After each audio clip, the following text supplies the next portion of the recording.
स्तंभ और प्रकृति के संतुलन को बनाए रखने की क्षमता को प्रदर्शित करता वन विभाग सरकार की गलत नीतियों की भेंट चढ़ रहा है। हरे भरे जंगलों को निजी आवश्यकता के लिए कुर्बान होता देख लोक सेवक ने चैनल हेड द्रोणाचार्य दुबे के साथ साझा की अपनी तकलीफ। आइए देखते हैं और सुनते हैं छत्तीसगढ़ सूरजपुर जिले के रामानुजनगर वन परिक्षेत्राधिकारी रामचंद्र प्रजापति की जुबानी। किसी भी देश और प्रदेश के विकास में वन विभाग की क्या भूमिका होती है और एक लोक सेवक के रूप में वन विभाग में कितना योगदान दिया जाता है, उसी को लेकर आज हम एक ऐसे जगह पहुंचे हैं जहां एक लोक सेवक से सीधा संवाद करेंगे और विभिन्न समस्याओं सहित वन विभाग की क्या चीजें की आवश्यकता है उसको लेकर जानेंगे। नमस्कार, मैं हूं द्रोणाचार्य दुबे और आप देख रहे हैं डीडी समाचार। आइए हम मिलाते हैं सूरजपुर जिले के वन परिक्षेत्राधिकारी रामचंद्र प्रजापति जी से। बहुत बहुत स्वागत है रामचंद्र जी आपका डीडी समाचार के इस प्लेटफॉर्म में। मेरा पहला सवाल ये है, वर्तमान समय में वन विभाग में ऐसे किन विषयों पर ध्यान देने की आवश्यकता है?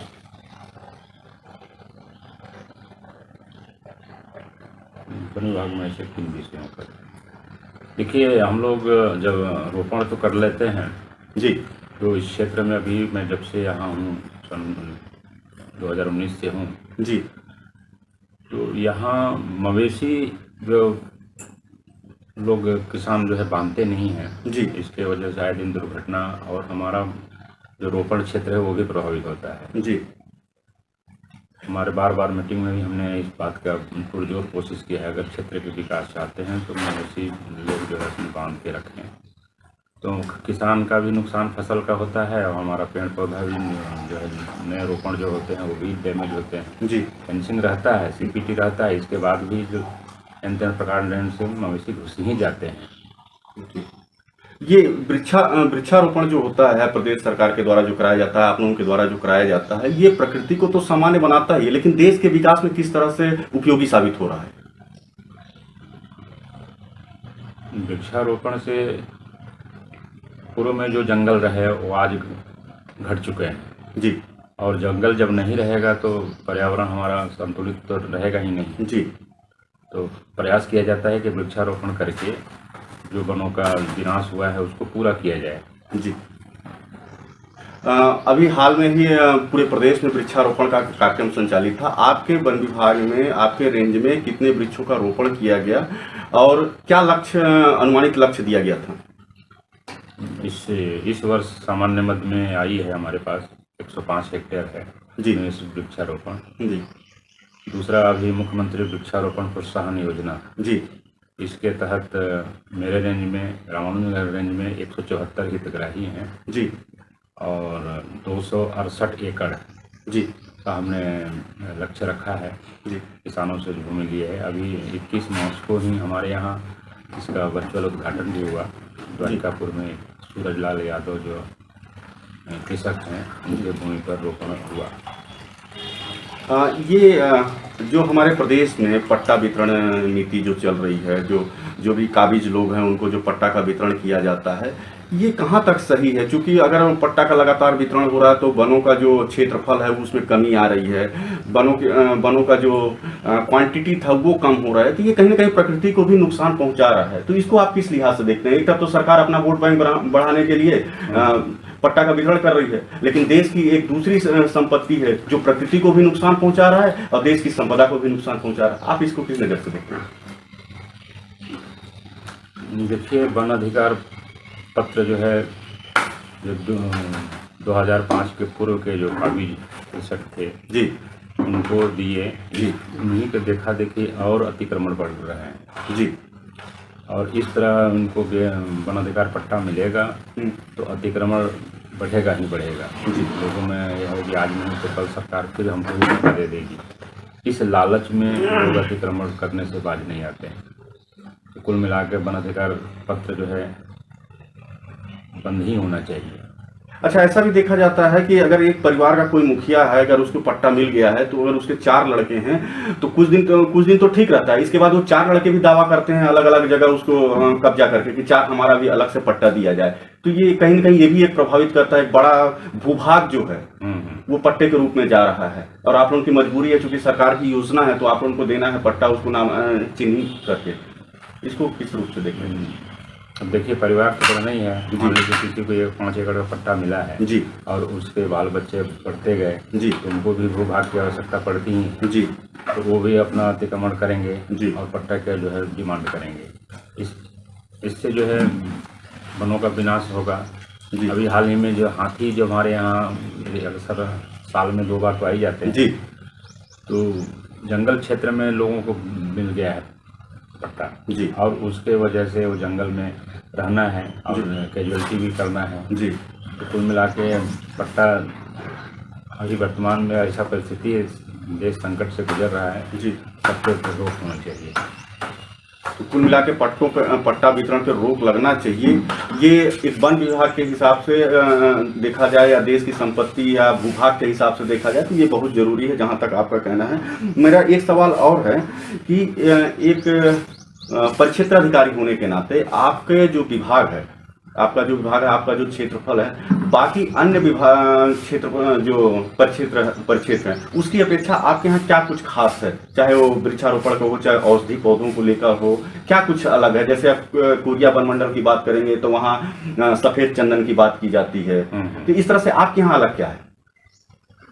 मेरे यहाँ इस रेंज में 3 नर्सरी संचालित हैं जी और बहुत अच्छी नर्सरी हैं जी जो हर साल हम जो है इतना टारगेट से अधिक पौधा तैयार कर लेते हैं। जी मनरेगा का हर साल आता है जी उसके और विभागीय तो हमारे पास रहता ही रहता है जी जहाँ कमी होती है पौधा का वहाँ भी दिया जाता है पौधा जी। और यहाँ तीनों नर्सरी हमारे जो है संचालित हैं और अच्छे हैं, अभी भी अच्छे हैं।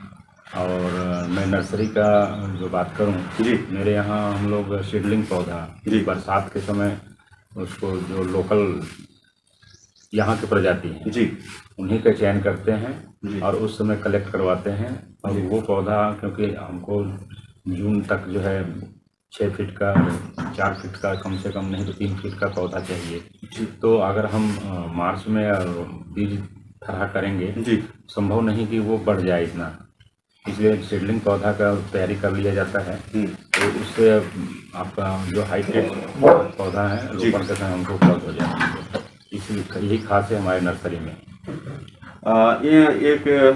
ये भी सवाल था मेरा कि ये जैसे अभी आपने हाथी की बात की, हाथियों का जो विचरण होता है बार बार हर साल में कम से कम 2 बार हाथी विचरण करते हैं, उससे काफ़ी कैजुअलिटी भी हो रही है, ग्रामीणों को, आप लोगों को भी बहुत परेशानी का सामना करना पड़ता है। इसको रोका कैसे जाए? आपकी नज़र में ऐसा क्या किया जाए कि इसको एक तो ये हो गया कि जो पट्टा का वितरण है अगर उस पर पाबंदी लगेगा तो कुछ हद तक शायद इस पर रोकथाम लग सके। दूसरा और क्या वजह हो सकता है? क्योंकि हाथी है तो उनको तो रोका नहीं जा सकता, वो तो आएंगे ही, लेकिन उस पर विराम कैसे लगेगा? ये बहुत बड़ा सवाल है, प्रश्न चिन्ह है पूरे प्रदेश के लिए। देखिए हाथी को क्या चाहिए? भोजन चाहिए, पानी चाहिए जी। और इसी भोजन पानी के तलाश में वो बस्ती की तरफ रुख करते हैं। जी। अभी जंगल जो है मनुष्य से अछूता नहीं है, हर कोने मनुष्य पहुंच जा रहा है। जी। और उनके आवास क्षेत्र को डिस्टर्ब कर रहे हैं। जी। इसलिए हाथी जो है बस्ती तरफ आ रहे हैं। होना ये चाहिए कि उनके लिए एकांत जो कॉरिडोर एरिया है जी उस टाइप का हो कि वहाँ प्रवेश प्रतिबंधित रहे, किसी किस्म का उनके रहवास क्षेत्र में छेड़छाड़ न किया जाए, तो हाथी अपने एकांत जगह पर रख पाएंगे। नहीं, ये बात तो खैर ठीक है, ये तो कहने वाली बात है। मान लीजिए इस पे कितना इम्प्लीमेंट होता है वो तो बात की बात है। ये कहीं नॉर्मल वे पे अगर हम लोग लें तो ऐसा छोटा सा चीज़ ऐसा क्या कर सकते हैं, या तो समझाइश ग्रामीणों को दिया जाए या ऐसा क्या किया जाए जिस पे पाबंदी लग सके? क्योंकि ये लिखा पढ़ी का मामला है, बहुत लंबे स्तर पर जाएगा, तब सरकार उस पर एक्शन लेगी, क्या होगा वो तो बहुत लंबा। छोटे स्तर पर तो मैं यही कहना चाहूँगा, पिछले 3 साल से मैं उनका कमान संभाला हूँ हाथी जी। लोगों को समझाना है, उनको बताना है, और अगर वो लोग शांत रहें, किसी किस्म का शोरगुल ना करें जी, हाथी को अपने गंतव्य की ओर जाने दें जी, बीच में डिस्टर्ब ना करें जी, और पटाखा वगैरह जो है एक दिशा भेज देते हैं, पटाखा न फोड़ें जी, अनावश्यक लाइट न जलाएं जी। ये सब बातें का ध्यान रखेंगे तो हाथी आराम से बिना कैजुअलिटी किए अपना खाते पीते निकल जाएंगे। अभी चूंकि गर्मी का समय आ रहा है, जंगलों में आग भी बड़ा तेजी से लगता है। कुछ तो असामाजिक तत्वों के द्वारा बीड़ी सिगरेट पीते हुए फेंक दिया जाता है जंगलों में, जिसके कारण आग लगती है। इन सब को लेकर आप किस तरह से देखते हैं, और यहाँ आपके रामानुज नगर की क्या स्थितियां हैं ये आग को लेकर, उसको बुझाने के लिए किस तरह से प्रयास किया जा रहा है, और उससे क्या अपग्रेड किया जा सकता है? देखिए, आग का हम लोग 15 फरवरी से ही इसका तैयारी शुरू कर देते हैं जी। जो रोड साइड दोनों साइड जो है इसका जलाना, ताकि कोई बीड़ी उड़ी फेंके तो जंगल में ना पहुंच पाए जी। फिर पट्टी कटाई जो है सभी प्लांटेशनों में हम लोग करवा चुके हैं जी। कि अगर बाई द वे लग भी जाए तो एक ही प्लाट में जले जी। दूसरा प्लाट में न जाने पाए जी। और फायर वॉचर भी नियुक्त किए गए हैं, वो अपने कंपार्टमेंट उनको दिया गया है जी। और कुछ मशीनें जो है ब्लोअर मशीनें हैं जी। उससे भी कंट्रोल किया जाता है। फिलहाल अभी वर्तमान में तो हमारे यहाँ आग नहीं लगी है जी। और महुआ भी इन साल रहा तो अभी बीच में पानी भी आ गया है जी। तो उससे कम से कम 1 सप्ताह राहत मिलेगी। राहत मिलेगी और लोगों को समझाइश बहुत हद तक अब समझ गए हैं लोग कि अब इससे बहुत नुकसान है। महुआ पेड़ के नीचे आग लगाना, उनकी क्वालिटी भी गुणवत्ता भी खराब होती है जी। और काला दाग लग जाता है। जी। लोग झाड़ू वाड़ू करके साफ करके, मतलब आग लगाने के बजाय उसको दूसरे रूप से उसकी सफाई करके अगर उसका उपयोग किया जाए तो ज़्यादा बेहतर है। तो एक सवाल और आखिरी सवाल है मेरा, ये बार बार वन विभाग का जब भी बात आता है तो वनों की कटाई को भी लेकर चर्चाएं में होती है कि वनों की कटाई बड़े रूप से हो रही है, चाहे वो किसी भी परिक्षेत्र की बात हो, ऐसा होता है। और देखा यह जाता है कि आपके जो सड़क मार्ग है उसके किनारे किनारे की स्थितियां ठीक होती हैं, लेकिन उसके जैसे ही आप अंदर जाएंगे तो अंदर वो धीरे धीरे करके पूरा खोखला कर दिया जाता है। तो इस पे विराम किस तरह से लगाया जाए, जबकि रोड के किनारे तो पूरा वन विभाग उसको फेंसिंग करके रखता है, या ज्यादा बड़ा क्षेत्रफल हो जाने के कारण या तो वहां तक पहुंच नहीं पाते हैं, रात को चोरियां हो जाती हैं, वनों की कटाई हो जाती है, इस पे विराम कैसे लगाया जा सकता है? नहीं, वैसे तो भाई अपने यहाँ कंट्रोल में है, ऐसा अवैध कटाई है नहीं। अपना रेंज जो है वन विकास निगम से घिरा हुआ है जी। को भी 50% एरिया मिला जी हुआ है। इसकी वजह से हमारे यहाँ दिक्कत होती है कि उनका जंगल है और कटाई वहाँ से होती है, लेकिन हमारे क्षेत्र से गुजरती है तो यहाँ हम लोग जब्ती करते हैं दूसरे क्षेत्र में जी। तो इसकी वजह से और है। दूसरा, अब लोकल जो है घर वार बनाने वाली जो परंपरा है वो तो अब बहुत कम हो गई है। लकड़ी उकड़ी का घर नहीं बना रहे हैं लोग, जी। पक्का ही बना रहे हैं जी। तो बहुत हद तक इससे अंकुश हुआ है। जर जलाऊ जो पहले इकट्ठा करते थे आज गैस हो गई है तो उसकी वजह से भी कटाई में नियंत्रण हुआ है। उन्नत तकनीकी आने से बहुत हद तक विराम लगा है, लेकिन फिर भी चर्चाएं होती हैं। अच्छा, ये तो चलिए आपके वन परिक्षेत्र के अंतर्गत आपने कहा कि ऐसा ऐसा हुआ। बाकी की जो बात सुनते हुए, चूंकि आप एक ही विभाग से जुड़े हुए हैं तो हर रेंज के बारे में कुछ न कुछ आपको जानकारियां मिलती हैं। वहाँ अवैध कटाई हो रही है तो वहाँ अवैध उत्खनन हो रहा है, कुछ भी XYZ, ये सब सुनने को तो आसानी से मिल जाता है। तो बाकी लोग इस पर क्या इम्प्लीमेंट करें जिससे कुछ हद तक सुधार हो सके? नहीं, बाकी लोगों के यहाँ भी अवैध कटाई की बात पेपरों में हम पढ़ते हैं जी। तो कहाँ तक सच है मौका जाने पर ही पता लगता है। कुछ तो हमें देखा मीडिया या किसी से खुन्नस है तो इस तरह के छाप भी देते हैं जिसकी बात आ रही है। जी। अब कंट्रोल जहाँ के रेंजर हैं वो अपना कंट्रोल अपने एरिया को कर रहे हैं, ऐसी नहीं है। और मेन है लोगों को समझाइश देना। किसी को ताकत के बदौलत समझाया नहीं जा सकता, अगर समझा के उनको अपने पक्ष में रखा जाए तो बहुत अच्छा मतलब रिजल्ट आएगा। एक आखिरी संदेश, एक रेंजर होने के नाते आप क्या संदेश देना चाहते हैं हमारे DD समाचार के प्लेटफॉर्म के माध्यम से?